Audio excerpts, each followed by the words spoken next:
हम लोग स्टार्ट कर चुके हैं रीजनिंग का क्लासेस और आप सभी लोग जुड़ जाइए। और यहाँ पर देखिए नंबर जो है सीरीज का हमने टॉपिक स्टार्ट किया था और आप सबको जो फर्स्ट वीडियो है उसमें मैं पूरा सिलेबस बताया था कौन सा टॉपिक जो है इम्पॉर्टेंट है। साथ में सभी टॉपिक को जो मैं कंबाइन करके बताया था। एक चीज़ याद रखिए कि रीजनिंग का बहुत ही महत्व होता है और आज के इस वीडियो में आपको पता भी चल जाएगा। क्योंकि आज हम लोग जैसे जब भी कोई चीज़ पढ़ते हैं तो आप देखिए पहले तो हम स्टोरी पढ़ते हैं और उसके बाद हम कॉन्सेप्ट को क्लियर करते हैं। ठीक है, स्टोरी कॉन्सेप्ट और देखिए और एक है आपका जो है फैक्ट। मतलब अगर आप चीज़ों को समझ रहे हैं, जैसे आप रीजनिंग पढ़ने शुरू किए हैं तो आप डायरेक्ट टॉपिक उठाएंगे और उसके कॉन्सेप्ट समझ के सवाल हल करना शुरू कर देंगे। लेकिन यह भी जानना जरूरी है कि आखिर रीजनिंग का महत्व क्या है हमारे डेली लाइफ में भी, क्या ये यूजफुल है या नहीं। यहाँ पर इसके थ्रू अगर आप पढ़ेंगे तो आपको जो है चीज़ें समझ में आएगी। और यहाँ पर मैं पिछले वीडियो में जो है पूरा सिलेबस भी टॉपिक भी बता दिया हूँ और आज हम लोग नेक्स्ट क्लास देखेंगे और इस टॉपिक को ख़त्म करेंगे। तो यहाँ पर मैंने अल्फ़ाबेट के बारे में बताया था, जैसे ABCD जो अल्फ़ाबेट होता है उसके सभी नंबर को याद रखना रहता है। आप जो है सीधा याद रख सकते हैं, A का 1, B का 2 ऐसे करके मैं बताया था। जैसे आप यहाँ पर देख सकते हैं, इसको आप जो है दिमाग में याद रखिए, इसको आप सोचते रहिए। इसको याद करना कंपलसरी है क्योंकि यहाँ से क्वेश्चन तो बनना तय है। आप जो है प्रीवियस आप क्वेश्चन भी उठा के देख सकते हैं, जैसे मैं आप दिखा सकता हूँ अभी। जैसे ये वाला क्वेश्चन देखिए, इस प्रकार के क्वेश्चन पूछा गया था और इसके बाद भी आपको जो है क्वेश्चन यहाँ पर आपको देखने को मिलेगा। सीरीज का देख सकते हैं क्वेश्चन आ चुका है, जो कि आज की टॉपिक में हम सीरीज को भी पढ़ेंगे। नंबर सीरीज को कितने टाइप के होते हैं देखिए यहाँ पर इस प्रकार से अगला पद क्या होगा। और यहाँ से क्वेश्चन तो आता ही है, रीजनिंग में अगर पूछा गया तो इस प्रकार क्वेश्चन जो है आना तय है इस प्रकार से। ठीक है, तो यहाँ पर हम कंप्लीट करेंगे कि अगर आप अल्फ़ाबेट का नंबर याद है तो आप कोई से भी क्वेश्चन इस रिलेटेड आएगा आप बना लेंगे क्वेश्चन। यहाँ पर 2 टाइप के क्वेश्चन होते हैं, जैसे अगर आपने जैसे ये नॉर्मल ये फर्स्ट टाइप हो गया और एक होता है सेकंड टाइप, जो कि मैं आपको जो है अल्फ़ाबेट के सीरीज को बताता है जो रिपीट होता है, जैसे AA, BB ऐसे करके आता है, फिर बीच में स्पेस रहता है। उसको ही मैं बताऊँगा आज ही इसकी वीडियो में और इसको भी सिखा दूँगा। तो यहाँ पर इस प्रकार से आपको जो है याद कर रखना है, सभी अल्फ़ाबेट के नंबर को याद रखना है। तो जो मैं ट्रिक बताया हूँ उसको भी आप ट्रिक से आप यहाँ पर याद रख सकते हैं। यहाँ पर चलिए आगे हम लोग क्वेश्चन आंसर को भी सॉल्व किए थे उस दिन और जो मैं सॉल्व कर चुका हूँ। आज मैं रीजनिंग के बारे में कुछ बताऊँगा और उसके साथ ही हम लोग जो है नंबर सीरीज को पढ़ेंगे और जो अल्फ़ाबेट का जो दूसरा टाइप बचा हुआ है उसको भी कंप्लीट करेंगे। ठीक है, तो यहाँ पर देखिए रीजनिंग का मतलब क्या होता है। कई लोग पढ़ते हैं बस टॉपिक स्टार्ट कर लेते हैं और अपना जो है बनाने लगते हैं, लेकिन अगर आपके पास देखिए बेसिक भी जानना ज़रूरी होता है, डिटेल जैसे जैसे परीक्षा का लेवल बढ़ रहा है तो यह एक इम्पॉर्टेंट है जो आपको समझने में मदद करेगा। तर्क शक्ति जैसे कहा जाता है, रीजनिंग को तर्क शक्ति कहा जाता है। देखिए यह क्या फ़ायदा है इसको पढ़ने से, क्या इसमें मतलब क्या तर्क शक्ति कठिन है, कौन कौन से टॉपिक हैं उसको तो मैं बता चुका हूँ। देखिए तर्क शक्ति मतलब रीजनिंग जो होता है हमें अंडरस्टैंडिंग देता है। मतलब आप कोई भी एग्ज़ाम दे रहे हैं, आपको जो है समझ होना चाहिए। कुछ ही पार्ट होते हैं जो हम एग्ज़ाम में पढ़ के जाते हैं और रट के जाते हैं तो बनता है, लेकिन कुछ चीज़ें होती है जो हमें तर्क शक्ति हमें अपना लॉजिक दिमाग रीजनिंग के माध्यम से हम उसे बनाते हैं। ठीक है, तो सबसे पहले हमें अगर किसी भी चीज़ को अगर हमें जानना है, मतलब हमें रीजनिंग क्या बताता है, हमें अंडरस्टैंडिंग प्रोवाइड करता है। तो अंडरस्टैंडिंग कैसे आता है, अंडरस्टैंडिंग आता है प्रॉब्लम से। जब आप प्रॉब्लम में आते हैं, जब आप जो है प्रॉब्लम आता है तब आप में अंदर समझ आती है। जब आप समस्या का हल करते हैं, समस्या आती है आपके पास, तब आप जो है आपकी समझ विकसित होती है।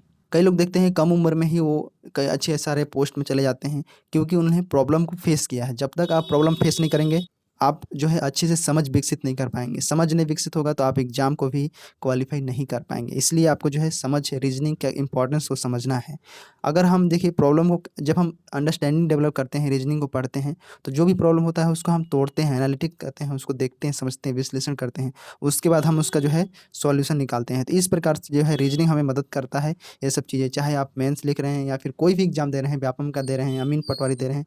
ठीक है, तो आपको जो है समझ होना चाहिए पेपर का। कई अभी पेपर हुआ था उसमें देखेंगे कई सारे जो बहुत बड़े उम्र के हैं, वो एक्सपीरियंस है, उन लोग को समझ विकसित हुआ है तब जाके वो पेपर सॉल्व किए हैं। ठीक है, और साथ में यहाँ पर रीजनिंग का फुल फॉर्म दिया है जो आप जो है पढ़ लीजिएगा, स्क्रीनशॉट ले लीजिएगा इसका।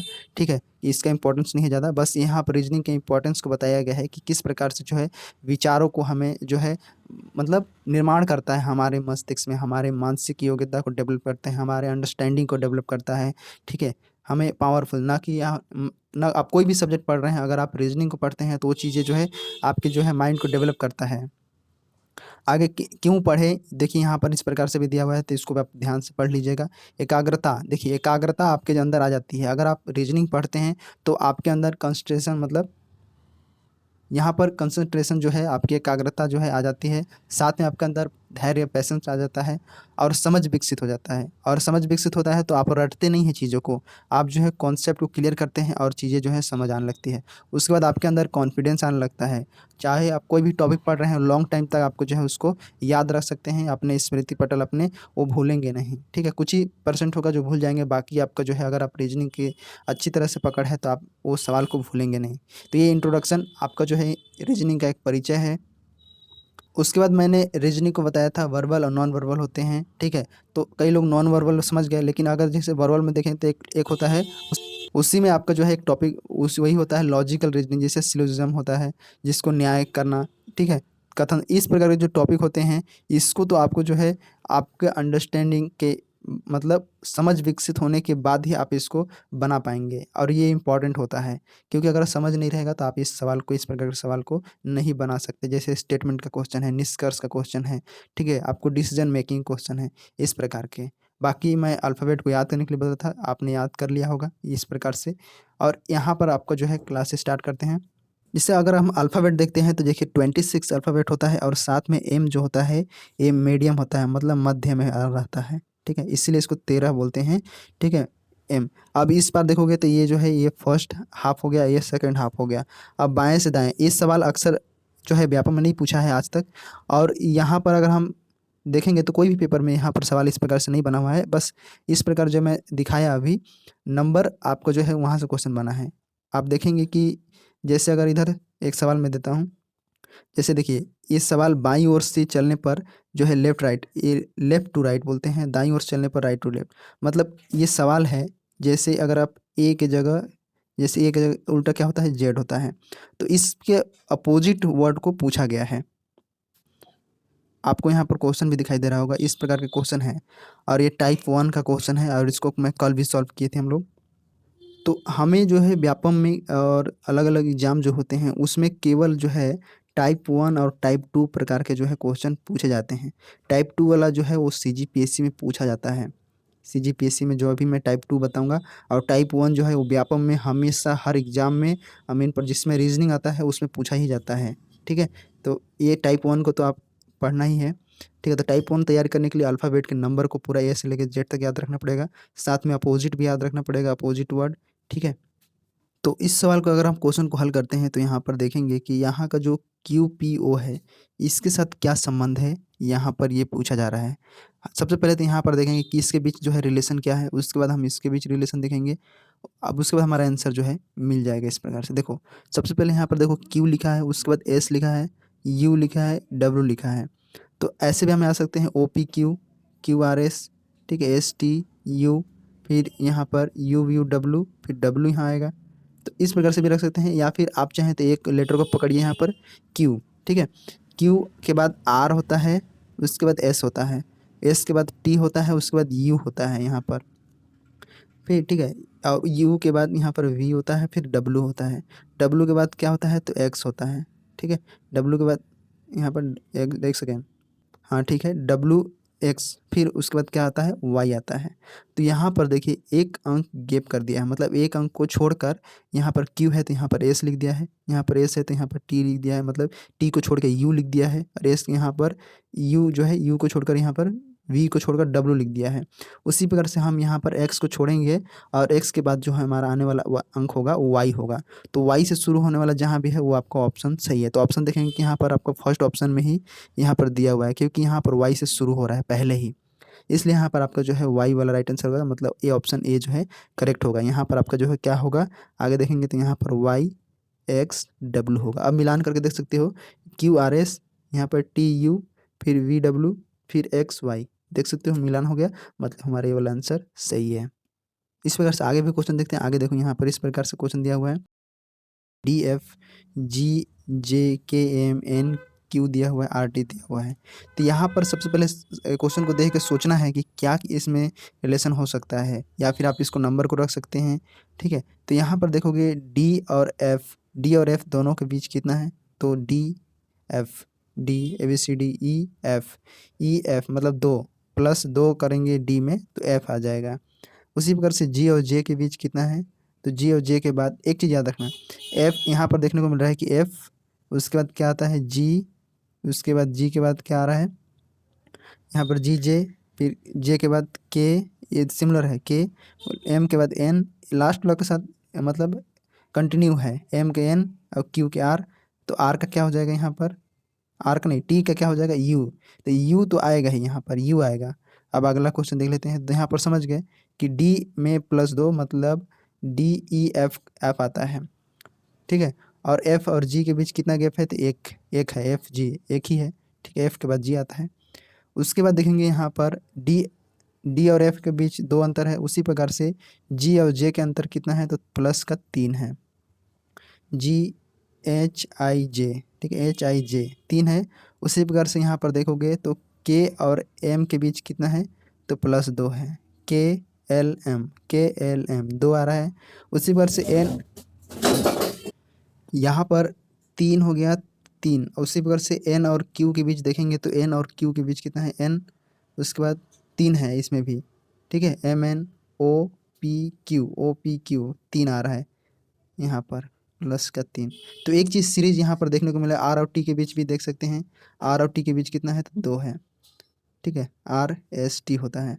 तो यहाँ पर देखोगे पहला में 2 गैप है, दूसरा में 3 गैप है, उसके बाद 2 गैप है, उसके बाद 3 गैप है, उसके बाद 2 गैप है, मतलब दोनों के आर और टी के बीच। तो आगे जो क्वेश्चन आएगा उसके बीच का अंतर कितना होना चाहिए, 3 का अंतर होना चाहिए। तो यू में क्या होना चाहिए आगे उसको देखो, तो यू के बाद वी, फिर डब्लू एक्स, मतलब एक्स आना चाहिए, तो यू एक्स आएगा, मतलब ए वाला हमारा जो है सही आंसर है। समझ गए। यहाँ पर देखेंगे डी एफ में कितना अंतर है, डी और एफ का अंतर 2 है। उसी प्रकार से जी और जे का अंतर 3 है, के एम के बीच 2 है, एन क्यू के बीच प्लस का 3 है, मतलब 3 है। उसी प्रकार से आर टी के यहाँ पर 2 अंतर है, तो मतलब 2 है बीच का। उसी प्रकार से आगे जो आएगा वो 3 का आएगा गैप, इसीलिए हम यहाँ पर यू और एक्स का यहाँ पर चुनाव किए, ये हमारा सही विकल्प होगा, ठीक है। उसके बाद आगे हम लोग क्वेश्चन देखते हैं। देखो आगे क्वेश्चन में क्या है, तीसरा में देखो ए बी पी, यहाँ पर टाइप वाइज लिया हूँ और फर्स्ट टाइप का हम लोग देख रहे हैं हर एक क्वेश्चन को। तो हो गया ए बी पी और उसके बाद सी डी, यहाँ पर क्यू दिया हुआ है, इसमें क्या मैच हो सकता है, देखो ए और बी है, उसी प्रकार से सी और डी है, यहाँ पर पी को छोड़ दो, आप पी को छोड़ दो, ए और बी, सी और डी, ई और एफ, उसके बाद क्या आएगा, जी और एच आएगा, जी और एच आएगा। कैसे, देखो ए और बी, सी और डी, ई एफ, उसके बाद जी एच। अब आगे वाला क्वेश्चन क्या आएगा, देखो पी के बाद क्यू आया, क्यू के बाद आर, आर के बाद क्या आएगा, एस, इसलिए हमारा जो है कौन सा आंसर सही होगा, तो यहाँ पर ए वाला आपका जी एच एस आपका सही आंसर होगा। इस प्रकार क्वेश्चन आएगा ही, ठीक है, आएगा। इसीलिए हम इसको पहले ही टॉपिक को कंप्लीट कर रहा हूँ, ताकि इससे क्वेश्चन तो आना ही है, इसीलिए हम इसको पहले कर ले रहे हैं, ठीक है। यहाँ पर समझ गए। आगे हम लोग देखते हैं क्वेश्चन। आगे देखो 4 नंबर, इस प्रकार 4 नंबर क्या है, P3 संख्या है बीच में, P3C, उसी वजह से R5F T8I, उसके बाद V12L, ठीक है। तो अगर हम संख्या को करेंगे तो आसान पड़ेगा। देखो 3 और 5 के बीच कितना अंतर है, तो 2 का अंतर है, 3 और 2 5 होता है, ठीक है, 2 का अंतर है। 5 और 8 के बीच कितना अंतर होगा, तो 8 और 5 के बीच 3 अंतर होगा। उसी प्रकार से यहाँ पर 8 और 12 के बीच कितना अंतर है, तो 4 का अंतर है, ठीक है, 4 का अंतर है, 8 4 12। तो आने वाला जो संख्या होगा उसमें कितना अंतर होना चाहिए, तो 5 का अंतर होना चाहिए। तो 12 5 कितना होता है, 17, तो 17 आना चाहिए यहाँ पर, 17, ठीक है। आगे वाला संख्या जो है बीच में 17 आना चाहिए। अब अल्फ़ाबेट को देख सकते हैं, यहाँ पर देखिए आगे देखोगे तो यहाँ पर क्या है, तो देखो ये समझ के अल्टरनेट है। देखो पी के बाद क्यू, क्यू को छोड़ दिया है, उसके बाद आर लिखा है यहाँ पर, पी के बाद क्यू, उसके बाद आर, तो क्यू को छोड़ दिया है, पी के बाद आर आ गया। उसी प्रकार से आर के बाद एस को छोड़ के यहाँ पर टी लिख दिया है, टी के बाद यहाँ पर यू को छोड़ के एस टी यू, उसके बाद वी को लिख दिया है। तो वी के छोड़ के यहाँ पर आगे क्या लिखेंगे, तो देखो आगे यहाँ पर छोड़ देगा, तो वी डब्लू, उसके बाद एक्स लिखेगा।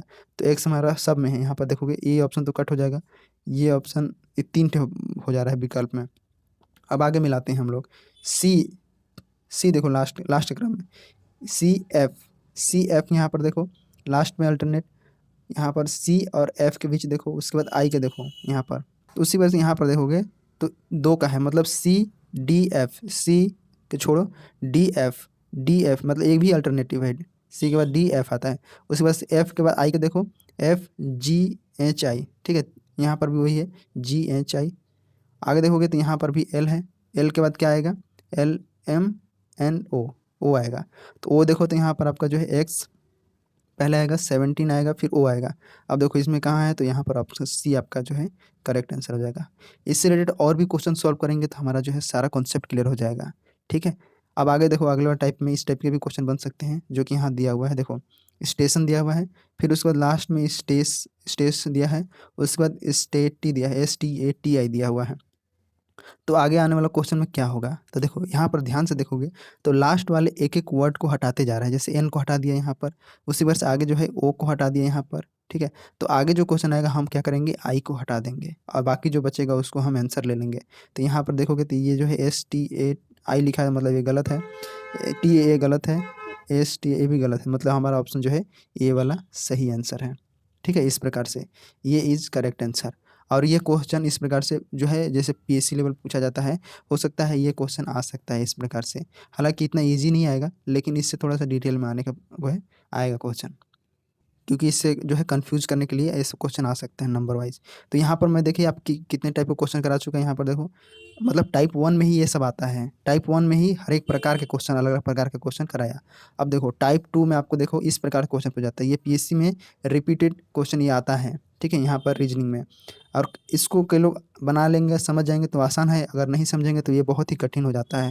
देखो टाइप 2 में हम पढ़ रहे हैं, इसमें क्या होता है, जैसे कोई अक्षर होता है उसका पुनरावृत्ति मतलब रिपीटेड होता है। जैसे यहाँ पर देखो BB AA CC इस प्रकार से आधारित रहता है, और बीच में जो है लुप्त रहता है, मतलब यहाँ पर देखो स्पेस है, खाली जगह है, इसको भरना रहता है अक्षर से, एक सूटेबल अक्षर जो है आंसर।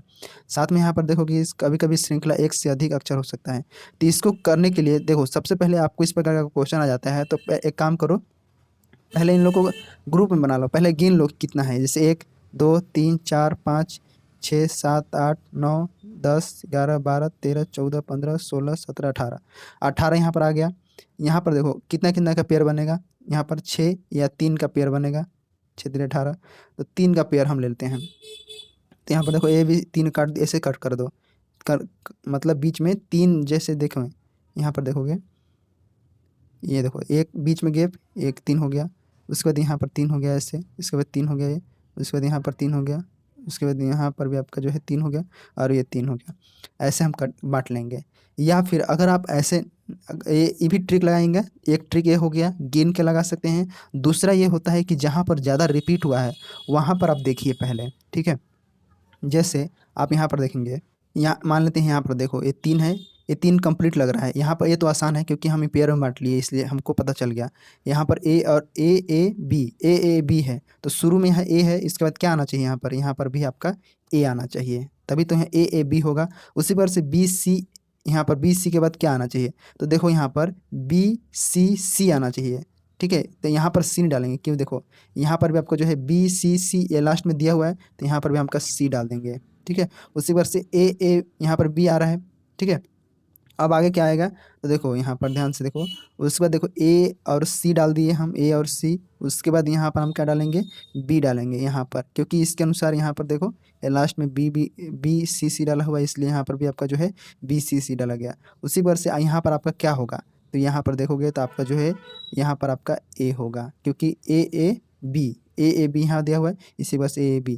तो ऐसे ग्रुप में बांट कर सकते हैं। इससे रिलेटेड और अगला क्वेश्चन बताऊंगा तो आपको जो है आसान से समझ में आ जाएगा। तो इसको समझ गए कि आपको जो पहले गिन लेना है, उसके बाद आप पेन से जो है इसको ग्रुप में बांट लीजिए, कि जैसे 6 का ग्रुप तो लंबा हो जाएगा, 6 का ग्रुप नहीं, 3 का ग्रुप बांट लीजिए इस प्रकार से। ठीक है, 3 का ग्रुप बांट लिए और उसको हम एक ग्रुप में बना लीजिए। जैसे इसको देख लिए, इसको देखने के बाद लगा कि यार जब यहाँ BCC दिया हुआ है, उसी प्रकार से आने वाला जहाँ CC है वहाँ उससे पहले हम क्या लगा देंगे, B लगा देंगे, ताकि ये वाला ग्रुप जो है मैच हो जाएगा उसके साथ। ठीक है, आगे हम लोग बताएंगे, आगे समझ जाओगे आप। तो यहाँ पर आंसर कौन सा होगा, तो आंसर आपका ये वाला आंसर हो जाएगा। ठीक है, आगे देखो क्वेश्चन, आगे देखो इसी प्रकार से क्वेश्चन है, इसको भी हम बनाते हैं। तो यहाँ पर अगर आप चाहे तो गिन सकते हैं, 1 2 3 4 5 6 7 8 9 10 11 12, इस पर 12 है तो 4 तिहाई कर सकते हो, 3 का पेयर बना सकते हो। लेकिन हम यहाँ पर पेयर भी बना सकते हैं और देख भी सकते हैं यहाँ पर। तो पेयर बांट लो ऐसे, यहाँ पर देखो पेयर बांट लिया 3 3 का। ठीक है, देखो 3 का बट गया। अब देखो यहाँ पर आपको देखने को मिलेगा B और C दिया हुआ है, मतलब यहाँ पर देखो A B दिया हुआ है, और AB उसके बाद क्या है BC। ठीक है, तो यहाँ पर ध्यान दो कि ए बी सी, बी के बाद सी आ रहा है, तो यहाँ पर बी के बाद क्या आना चाहिए, तो सी ही आना चाहिए। तब हमारे पता चला कि जैसे बी सी आया है, मतलब बी के बाद सी होना चाहिए, क्योंकि यहाँ पर बी के बाद सी लिया है, इसलिए यहाँ पर बी के बाद हम सी डाल दिए। ठीक है, अब देखो सी के बाद क्या आना चाहिए, यहाँ पर दिया दिया है, देखो सी के बाद यहाँ पर बी के बाद ए आया है, देख सेकेंड, यहाँ पर ए बी सी हो गया। ठीक है, ए बी सी हमें पता चल गया, तो बी के बाद सी आएगा, तो बचा ए, तो ए हम यहाँ पर डाल देंगे इसके ए। ठीक है, अब देखो बी सी ए आ गया, मतलब सी के बाद ए आया, तो आगे वाला क्या आएगा, यहाँ पर भी ए आएगा, क्योंकि यहाँ पर सी के बाद ए है, तो यहाँ पर भी सी के बाद ए आएगा।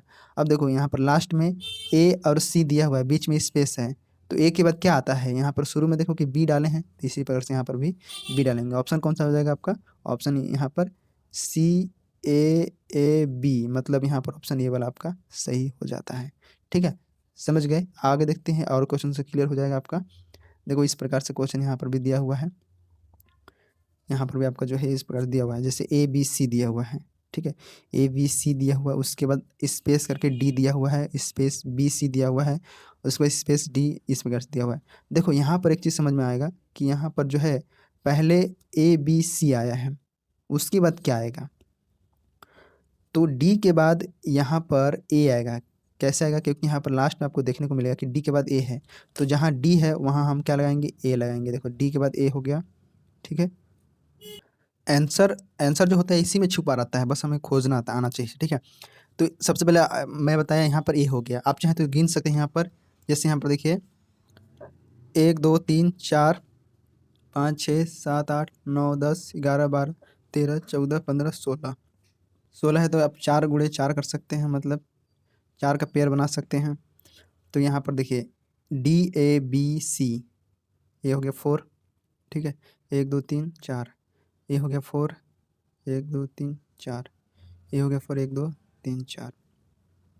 अब देखो यहाँ पर आगे सी से पहले क्या आएगा, सी से पहले यहाँ पर क्या आना चाहिए, शुरू में देखो ए बी सी, उसके बाद क्या आना चाहिए, उसके बाद डी आना चाहिए, क्योंकि यहाँ पर सी के बाद डी दिया है, इसलिए यहाँ पर हम यहाँ पर क्या डालेंगे, डी डालेंगे। ठीक है, डी के बाद यहाँ पर ए आ गया, डी के बाद ए। ठीक है, उसके बाद डी से पहले क्या आना चाहिए, तो डी से पहले यहाँ पर देखो सी है, मतलब यहाँ पर आपका सी होगा। ठीक है, उसके बाद डी के बाद क्या है, तो ए है, तो यहाँ पर भी हम ए डाल देंगे। ठीक है, तो ए बी, उसके बाद बी के बाद क्या है, यहाँ पर नहीं, सी के बाद पहले क्या है उसको देखो, तो सी के पहले क्या है, तो यहाँ पर बी है, देखो ये बी, यहाँ पर भी बी डाल देंगे, मतलब इस प्रकार से होगा, यहाँ पर D A C A B, मतलब ये वाला हमारा सही आंसर हो जाएगा। ठीक है, तो इस प्रकार से आपको जो है सवाल को बनाना है, इसमें देख सकते हैं। आगे हम लोग नंबर सीरीज क्वेश्चन करेंगे, जो कि बहुत ये भी इजी है, सिंपल है। नंबर सीरीज का मैं ओवर भी बता देता हूँ, अगले क्लास में क्वेश्चन आंसर सॉल्व कर लेंगे। देखो नंबर सीरीज श्रृंखला होता है, कई बार जैसे जोड़ घटाव गुणा भाग, उसका रिलेशन को हम पता करते हैं, जैसे कुछ अंक भी होते हैं, अक्षर भी होते हैं, जैसे वर्ड भी होते हैं।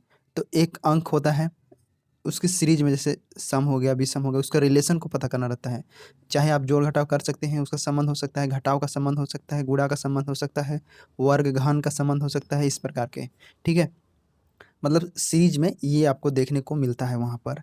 आगे देखो यहाँ पर अगर हम नंबर सिस्टम सीरीज में पढ़ेंगे, तो आपको यहाँ पर देखने को मिलेगा टाइप ऑफ क्वेश्चन किस प्रकार से रहता है। देखो नंबर पर बेस रहता है, एक तो नंबर सीरीज बोलते हैं उसको, नंबर बेस पर क्वेश्चन रहता है, और एक होता है अक्षर बेस पर, जो कि आपको अगले मैं बताया वर्ड के जो रिलेटेड यहाँ पर बताया मैं, ये सब आपका जो है क्वेश्चन, जैसे यहाँ पर देखो ये आपका जो है अक्षर बेस पर है ये सीरीज। ठीक है, इसीलिए इसी में आपका जो है वर्ड सीरीज में आपका वो आ गया, बाकी मिक्स क्वेश्चन रहता है। देखो संख्या श्रृंखला में मतलब जो है नंबर सीरीज में इस प्रकार क्वेश्चन पूछ जाते हैं, और यहाँ पर आपको छोटा क्वेश्चन एग्जाम्पल के थ्रू दिखा रहा है। आगे और भी आपको जो है परीक्षा में पूछे गए क्वेश्चन वो सब आपको जो है सामने लाया जाएगा, जैसे मैं दिखाया अभी आपको। जैसे एग्जाम्पल दिखाता हूँ, जैसे देखोगे तो ये अमीन पटवारी क्वेश्चन पूछा गया है। ठीक है, ये क्वेश्चन जो है 2017 में पेपर जो होने वाला है उसमें पूछा गया है कि ये सीरीज की जो है बताइए आगे क्या क्या आएगा ऑप्शन में। देखो यहाँ पर जो बनाने वाले हैं यहाँ पर टिक मार दिया है, लेकिन आप जो है इस पर कैसे बनाओगे, पहले तो 2 और 5 के बीच संबंध देखोगे कैसे कैसे है। तो यहाँ पर ध्यान देना कि ये आसान नहीं है, ये ईजी नहीं है, यहाँ पर इस संबंध को देखना 2 5 9 इस प्रकार से इसके बीच हमें संबंध देखना रहता है। जैसे 2 और 5 है, तो 2 को हम 5 लाने के लिए क्या करेंगे, ठीक है। तो पहले हम 2 का गुणा 2 से कर देंगे और प्लस का 1 कर देंगे तो कितना आ जाता है, 5 आ जाता है। ठीक है। ये वाला रिलेशन हमें लगता है कि ऐसा हो सकता है। ठीक है। तो अगर नहीं है तो आपको जो है 9 का देख सकते हैं, 5 का 9 से देखते हैं। तो हम 5 का गुणा कितने से करेंगे, 2 से करेंगे, 10 हो जाएगा। उसमें माइनस कर देंगे 1 तो हमारा कितना आ जाएगा, 9 आ जाएगा। हम ऐसा अंजाम मान के चलते हैं कि ऐसा हो सकता है रिलेशन। उसी प्रकार से आगे हम लोग देखेंगे, जैसे कितना 9 का देखते हैं। तो 9 का कितना हो गया, 9 दूनी 18 और प्लस का 1 कर दिए तो यहाँ पर 19 हो गया। मतलब ये देखिए अभी रिलेशन बन गया। कैसे? क्योंकि देखिए 2 में इस प्रकार का अब जो है 1 जोड़ना है, मतलब 2 दूनी 4 1 5 और 5 ये घटाना है, मतलब 5 दूनी 10 1 घटा दो 1 9 हो जाएगा। उसी प्रकार से 9 दूनी 18 और प्लस 1 करोगे तो 19 आ जाएगा। और आगे घटाना है, जैसे 19 दूनी 38 अभी घटा दोगे तो 37 हो जाएगा। तो आगे 37 दूनी करना है कितना, 37 दूनी 74 और 1 जोड़ दो, घटाना नहीं है, 37 दूनी 74 और 1 आपका जो है इसमें जोड़ दोगे, क्योंकि यहाँ पर घटाया हुआ आप, तो इसीलिए यहाँ पर आपका जोड़ दोगे तो आ गया 75 इस प्रकार से। तो यही आपका जो है नंबर सीरीज रहता है। और इसमें देखोगे तो यहाँ पर गुणा भाग की एक क्यों किए, क्योंकि इसका रूल है कि यहाँ पर रिलेशन को पता करने के लिए आप चाहें तो गुणा भाग कर सकते हैं, जोड़ कर सकते हैं, वर्ग कर सकते हैं। ठीक है। अब चलो क्वेश्चन पे एग्जाम्पल दिखा देता हूँ। यहाँ पर एक पूछा गया क्वेश्चन था, इसीलिए मैं इसको सॉल्व करके बताया आपको। और यह सब आप खुद से भी सॉल्व कर सकते हो, इसमें कोई ज़्यादा नियम कानून नहीं है। सिंपल गुणा भाग जोड़ घटाव इस प्रकार के हैं। तो यहाँ पर देखिए इस प्रकार का आपको जो है एग्जाम्पल थ्रू क्वेश्चन में, इतना आसान तो नहीं आएगा परीक्षा में, ये मैं समझाने के लिए इतना इजी आपको जो है यहाँ पर एग्जाम्पल लिया हूँ। ठीक है। जैसे आप यहाँ पर समझ गए होंगे तो इसके आगे जो बड़ा बड़ा क्वेश्चन को आप आसानी से बना सकते हैं। देखो पहले देखो इस प्रकार का क्वेश्चन दिया है, 2 3 4 7 दिया हुआ है। तो यहाँ पर संबंध को देखना है कि 1 और 2 के बीच कौन कौन संबंध हो सकता है। देखो 1 और 2 के बीच हम अगर 1 में 1 जोड़ेंगे तो 2 आ जाएगा। ठीक है। उसी के बाद 2 में 2 जोड़ेंगे तो कितना आ जाएगा, 4 आ जाएगा। 4 में 3 जोड़ेंगे तो कितना आ जाएगा, 7 आ जाएगा। तो आगे का संख्या क्या आएगी, आप अंदाजा लग गया होगा कि यहाँ पर देखेंगे कि एक क्रम से चल रहा है, 1 2 3 और उसके बाद क्या आ जाएगा, 4 आ जाएगा। तो 7 में 4 जोड़ोगे तो क्या आएगा, 11 आ जाएगा। ठीक है। तो यहाँ पर देख सकते हैं इस प्रकार का आपका जो है 11 आपका आंसर हो जाएगा। सेम उसी पर से 10 और 11 14 19 दिया हुआ है। तो 10 में 1 जोड़ोगे तो क्या आएगा, 11 आ जाएगा। ठीक है। और 11 में आप 3 जोड़ोगे तो क्या आ जाएगा, 4 आ जाएगा। और 14 में आप 5 जोड़ोगे तो क्या आ जाएगा, 19 आ जाएगा। अब देखो यहाँ यहाँ से आपको पता चलना चाहिए कि 1 3 5 उसके बाद क्या आएगा। तो यहाँ पर एक चीज़ ध्यान देना कि ये जो संख्या क्रम है ये अभाज्य संख्या का है। यहाँ पर 1 3 5 उसके बाद 7 आता है, इस प्रकार से। तो इस प्रकार का सवाल भी बनता है। हालाँकि देखो 1 3 5 उसके बाद क्या आएगा, 7 आ जाएगा। तो यहाँ पर देखो कि अगर हम देखो 19 में 7 जोड़ देंगे तो कितना हो जाएगा, 26। तो इस प्रकार के आपको जो है यहाँ पर सवाल पूछा जाता है। यहाँ पर आपका आंसर जो होगा 26। उसी बाद से क्वेश्चन नंबर 3 को देखेंगे तो 6 और 7 के बीच देखो, 7 के 15 के बीच रिलेशन देखो और 15 के 42 के बीच देखो। तो 6 और 7 के बीच कितना का है, तो 6 और 7 के बीच आप देखेंगे तो यहाँ पर 1 का है। ठीक है, 1 का है। ठीक है। उसी बार से 15 व 8 7 और 15 के बीच देखेंगे तो कितना का है, एक सेकेंड गैप देख लेते हैं, इसके अंदर गैप है। देखो 6 7 के बीच क्या है, 1 है। हम 1 देख रहे हैं ना, 6 और 1 7। तो 7 और 15 के बीच कितना है, तो 8 है, 8 का गैप है यहाँ पर। उसी बार 15 और 42 के बीच कितना का गैप है। तो यहाँ पर आप एक चीज़ सोचने को मिलेगा कि आगे देखो क्वेश्चन कि यहाँ पर आपका जो है 15 में कितना जोड़ेंगे तो आएगा, देखो 2 7 27। ठीक है। 27 जोड़ोगे तो यहाँ पर आपका जो है 7 7 5 7 3 10 दोबारा 2 3 4 27 हो गए यहाँ पर। इस प्रकार से आगे 42 में कितना जोड़ोगे यहाँ पर। तो एक चीज़ यहाँ पर मान के देखो कि 1 8 27, कई लोगों को लगेगा कि यहाँ कोई रिलेशन ही नहीं बन रहा है, 1 3 1 8 और 27 आया है। तो नहीं, यहाँ पर देखो, यहाँ पर घन का नियम लग गया है। वर्ग का होता है, एक घन होता है। वर्ग के पावर में 2 करते हैं, जैसे 2 के पावर 2 किए तो ये वर्ग कहलाया, 2 का वर्ग कहलाया। ठीक है। अगर हम 2 का 3 कर देते हैं तो इसको हम घन बोलते हैं। ठीक है। 3 के पावर को घन बोलते हैं। तो 1 का अगर हम 3 बार गुणा कर देंगे, मतलब घन निकालेंगे तो 1 ही आएगा। और अगर हम 2 का 3 बार गुणा कर देंगे तो कितना हो जाएगा, 2 दूनी 4 4 दूनी 8 हो जाएगा। उसी प्रकार से 3 का 3 घन कर देंगे तो कितना हो जाएगा, 27 हो जाएगा। ठीक है, 27 हो जाएगा। 3 3 9 9 तिया 9 18 9 तिया 27, इस प्रकार से। ठीक है। उसी प्रकार से यहाँ पर 1 2 3 आ रहा है, उसके बाद 4 4 का कितना बार करना पड़ेगा, 3 बार करना पड़ेगा। तो 4 का 3 बार गुणा करेंगे तो यहाँ पर आ जाएगा कितना, 4 चौको 16 चौको 64 हो जाएगा। ठीक है, 64 हो जाएगा। अब ये जो 64 आया है ये हम क्या करेंगे, 42 में जोड़ देंगे। ठीक है। यहाँ देखो मैं बताया हूँ 64, इसके में हम क्या करेंगे, 64 को जोड़ देंगे, तब जाके हमारा कितना आ जाएगा, 106। तो हमारा संख्या कितना आएगा लास्ट, 106 आएगा यहाँ पर। समझ गए इसकी अंतर को, समझ गए आप? क्योंकि यहाँ पर देखो ये जो गैप है इसके बीच के गैप को हम घन से रख दिए हैं, मतलब घन रखे हैं। जैसे 1 का क्यू हो गया घन, और यहाँ पर जैसे इसके बीच का 8 है तो 8 का गैप हम न लिख के 2 का घन लिख दिए हम, ठीक है। अब 15 और 42 के बीच कितना का है, 27 का गैप है, तो इसको हम 27 न लिख के 3 के पावर 3 लिख दिए ताकि घन पता चलेगा। उसी प्रकार से 42 आगे है, ठीक है। 42 को हम कितना आगे जोड़ दिए, तो 42 में हम आगे जो है 3 था तो इसी वजह 4 का 3 कर दिए, तो 4 का अगर हम 3 बार गुणा करेंगे, ठीक है, तो कितना आता है, 64 आता है, ठीक है। तो 42 में हम 64 को जोड़ दिए तो 106 आ गया लास्ट अंक, ठीक है। इसी प्रकार से आगे वाला क्वेश्चन भी इसी प्रकार से बनेगा। और आपको मैं एक क्वेश्चन दे रहा हूँ जो कमेंट बॉक्स में बताइएगा। आप जो है आपका होमवर्क है एक, ये तीनों क्वेश्चन कल से स्टार्ट होगा यहीं से क्लास, ठीक है। ये आपका होमवर्क रहेगा, ठीक है। यहाँ से आपको जो है इस क्वेश्चन को बनाइएगा, इसको बनाइएगा और इसको बनाइएगा। आंसर आप लिख सकते हैं कमेंट बॉक्स में, यूट्यूब पर देख रहे हैं तो कमेंट बॉक्स में लिखिएगा। बाकी जो क्लासेस देख रहे हैं उन लोग जो है कॉपी पेन में बना के लाइएगा, ठीक है। तो इस प्रकार से आपको जो है यहाँ बना के लाना है। मिलते हैं नेक्स्ट क्लास में, तब तक के लिए सभी को जय हिंद। मिलते हैं नेक्स्ट क्लास में।